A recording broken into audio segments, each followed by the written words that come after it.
Hello and welcome to my channel. I'm Alicia Dreaming, and today I'm doing a book review for a book that I've actually read before years ago. This is probably my fourth or fifth time rereading the book. It's actually His Majesty's Dragon by Naomi Novik.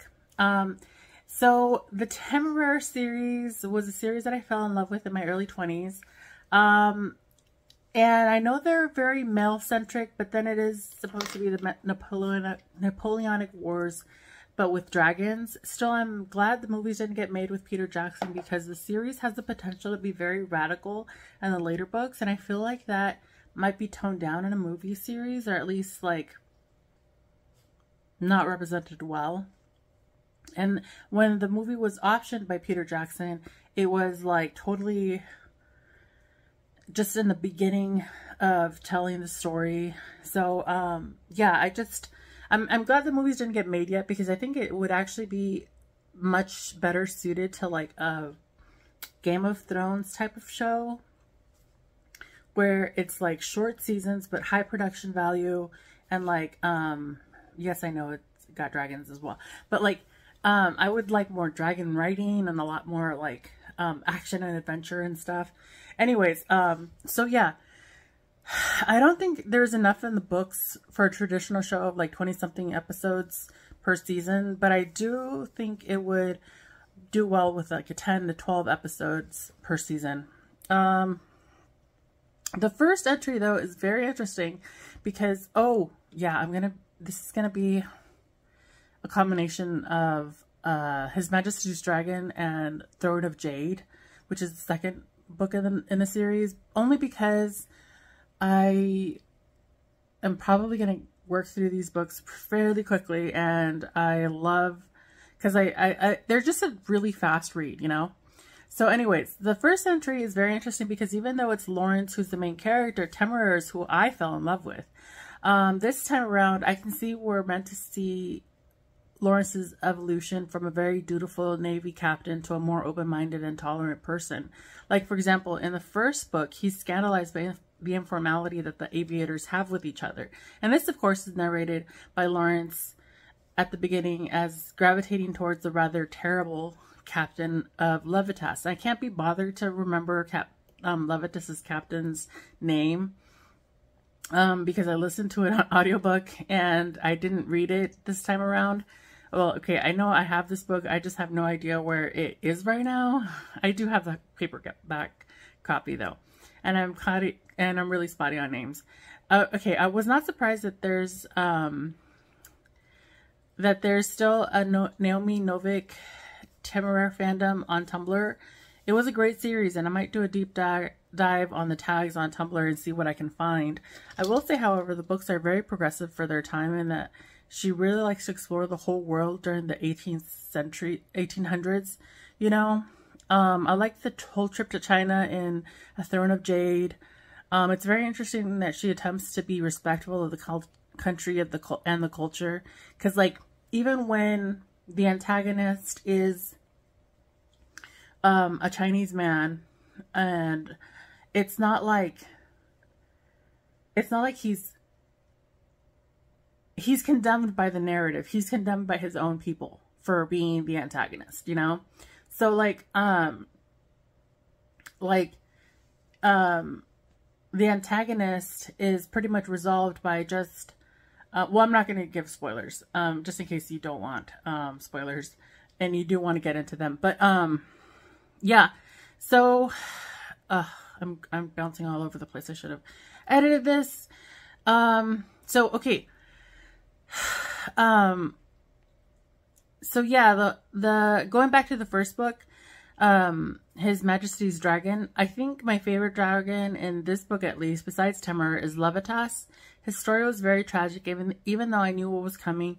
It did make a good parallel for an abused wife situation. The last scene where Lawrence physically manhandles Levitas's captain outside to Levitas's deathbed was so necessary, because of his captain. Levitas was shot when the captain flew Levitas too low to the guns, and yes, he brought back intelligence intelligence, but like dragons aren't just a perfect substitute for planes.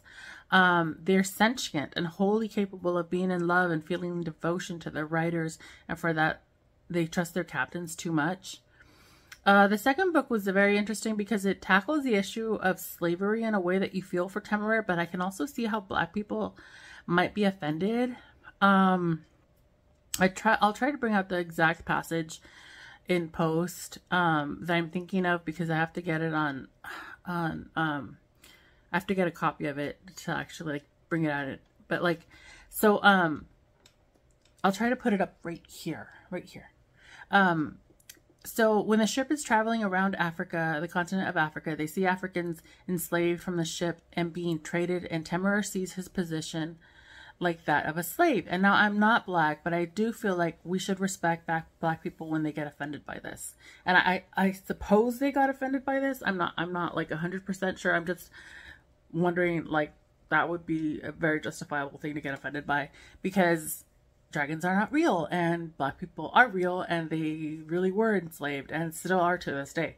So I will say, from what I've seen in the rest of the books, we never really get a fight for abolition, even though we never really delve into the fight for abolition that did exist in this period of time in England, which would have been nice. Like, Lawrence's father is supposed to be an abolitionist, but we don't really get like